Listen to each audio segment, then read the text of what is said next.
Nebuchadnezzar asks a question. And he says, and who is the God who will deliver you from my hands? And this morning I have an answer for King Nebuchadnezzar. And that answer is, my breakthrough is in God's hands. This morning, in life, many of us as Christians can admit that life is full of trials and setbacks. If we're honest, that really living life becomes about managing how to live in between good times. I got a little help over here. I'll come over here. Sometimes life does not deal you the best hand.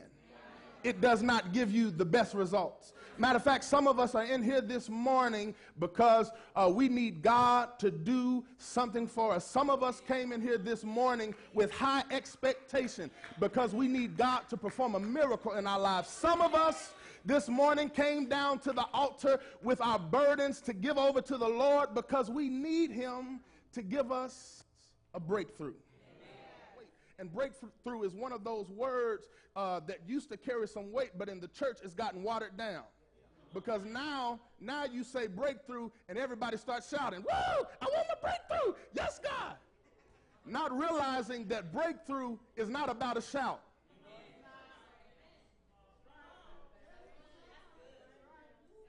I'm going to read y'all what I got off the dictionary about breakthrough. It can be described as forcing your way through some type of resistance or obstacle. It's also a military movement to get through and beyond enemy lines. How many of y'all got some enemies? And it's any significant or sudden advancement that removes a barrier to progress. Everybody say breakthrough. I'll read it again. But can I tell you the greatest enemy to breakthrough is comfort. The greatest enemy to you getting your breakthrough is being comfortable. That's the Tulsa, Oklahoma version. They're not obeying what you said. And it brings me to my first point, my real first point, is that you ought to dare to be different. Look at your neighbor and say, neighbor, dare to be different. Whenever you're doing the will and the work of God, naysayers will come. But what you ought to learn to do is use their words as stepping stones, not stumbling stones. Whenever you find yourself, you remember Nehemiah and how he was trying to restore the wall. Whenever you put your hand to doing something that God has called you to do, Jesus himself, being the Son of God, came down, wrapped himself in flesh like ours, but people still opposed him. Whenever you find yourself doing the will of God, naysayers will come. But look at your neighbor and say, don't bow down. See, I'm teaching our youth right now in Bible study that the way America is right now is America is wanting us to bow down to what's wrong. I hope there's some people in here that have decided in their heart that I'm not going to bow down. You have set up. My second point is you got to hold fast to your faith.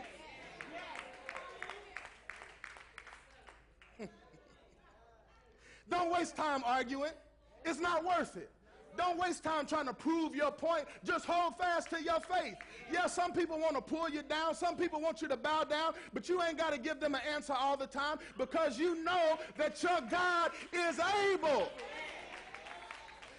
Can we just take a moment and declare that in the house and just say, God is able?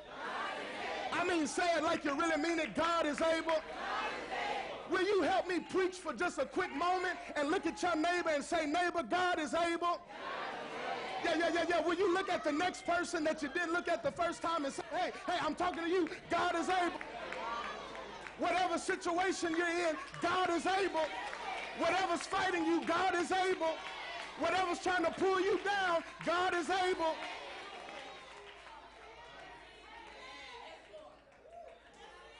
You got to hold fast to your faith.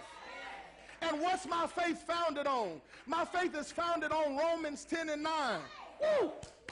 It just wasn't good for salvation, but Romans 10:9 teaches us a greater lesson, that if we would confess with our mouth that he is Lord, what does that mean? That means that everything that concerns me, he's Lord, and he has it in control.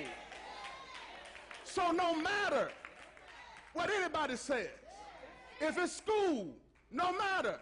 If it's debt, no matter. If it's your job, no matter. If it's your spouse, no matter. Whatever it is, when we got saved, we made a confession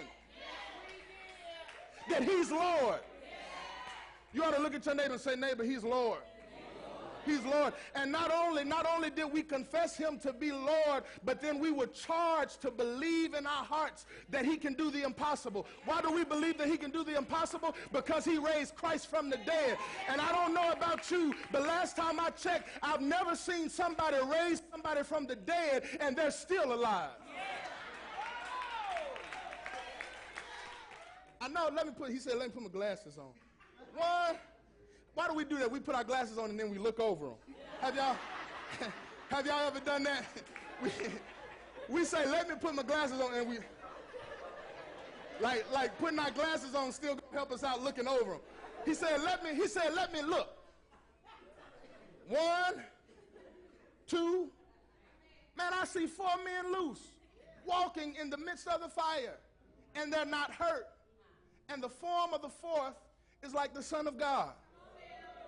Now remember King Nebuchadnezzar, because he was big and bad at the very beginning, and he asked us a question saying, who is going to save you out of my hand?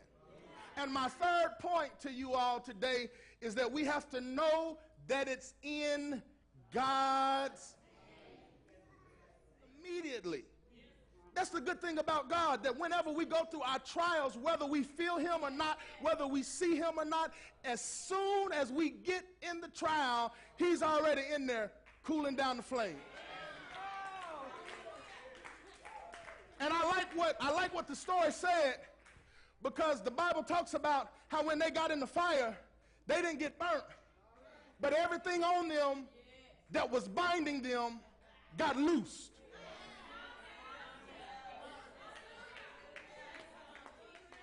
God is trying to loose you of things that's been binding you. Some of us, and I guarantee you somebody is watching. See, the Bible never says that Shadrach, Meshach, and Abednego was in there chopping it up with Jesus. The Bible says that Nebuchadnezzar saw him in there. I'll leave y'all alone. I'll leave y'all alone. Because sometimes we're going through storms and we're going through trials and we don't even know that he's there, but everybody else is like, oh my God, how did she make it? How did she lose her mind? How is he still coming to church? How are they still praying? How are they still lifting up their hands? It must be a God. Understand that whatever storm you're in, whatever fire, that God has given you the ability, even in it, to still have joy. He's given you the ability to still have peace. He's given you the ability to still be happy. That your storm doesn't dictate your attitude.